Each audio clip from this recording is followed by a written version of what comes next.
So what if we compared VAS to its top 10 holdings?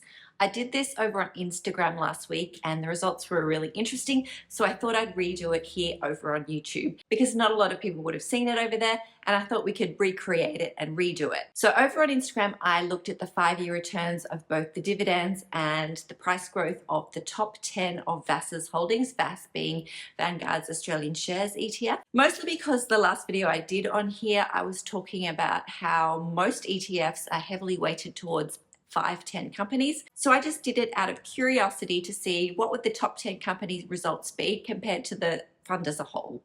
Now, of course, this isn't a fair comparison. We're comparing 10 companies to 300.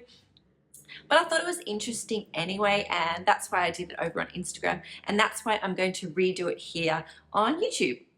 And let's just not stick to 5 years, let's look at 10 years as well and compare the two. So let's jump on the computer and we'll get started. Okay, so obviously I've chosen VAS because it's one of the most popular ETFs here in Australia, especially as for an index ETF for Australian shares.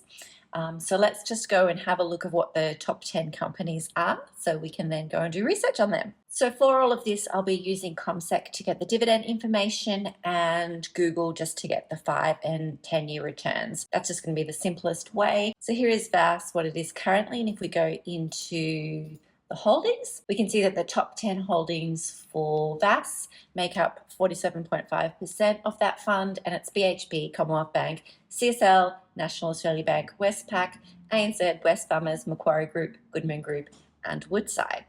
So let's go and grab the 5-year. Let's do 5 years first, and then we can change it over to 10 years. So VAS over 5 years has returned 15.28%, which is a great return for an index fund. So let's put that into our spreadsheet, 15.29%. I'm going to use the example that we invested $10,000 for VAS compared to $1,000 each for each of the top 10 companies, which is $10,000 as well. So we can get a good comparison with that. So I'm going to go ahead and fill the rest of this in. I know you keep telling me easier ways to pull in this data, but I kind of like doing it by hand. I don't know. It's more relaxing. So as you can see, the increase from VAS to our top 10 is quite significantly different. You would have only made $1,500 with VAS, but over $4,000 with the rest of the companies if you had individually invested in them.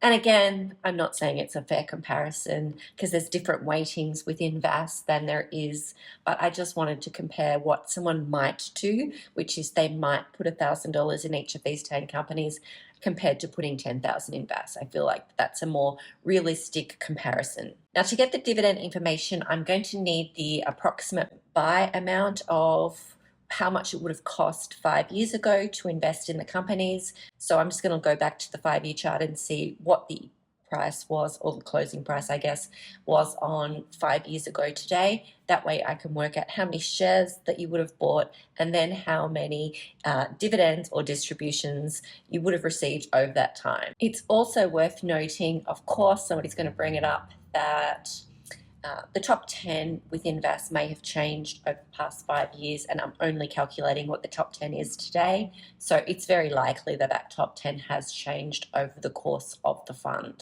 So on the distributions or the dividend page of Commsec, they list how much per share that they paid. So I can just grab that information and fill that in. So I'll go do that now and grab the last 5 years worth of dividends or distributions. For the dividends, I'm going to grab the 2019, 2020, 2021, 2022, and 2023 dividends.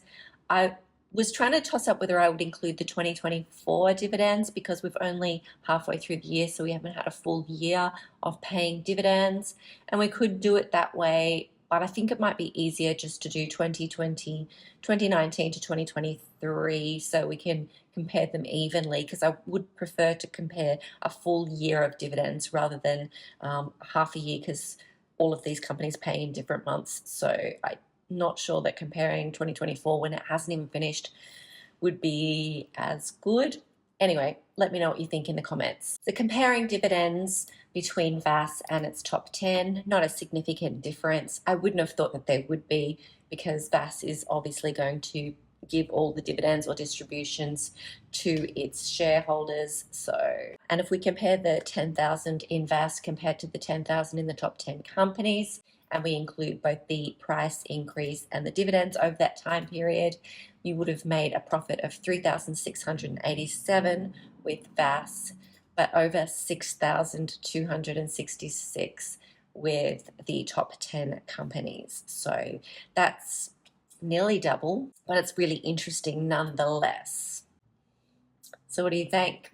Let's see if I can have a quick look at 10 years. I'm not going to do the dividends because, like we said, they're probably going to be quite similar, but the percentage price increase might be interesting. So over 10 years, VAS, you would have received 45% increase, which is amazing. But if you had invested in the top 10, you would have got 143% increase. That is crazy. That's due to a couple of really high returns such as CSL and Goodman Group and even Macquarie Group. But gosh, that is such a significant difference. That's a $10,000 difference. I need to process this for a second. So how about that? Let's close off this video and think about this for a moment.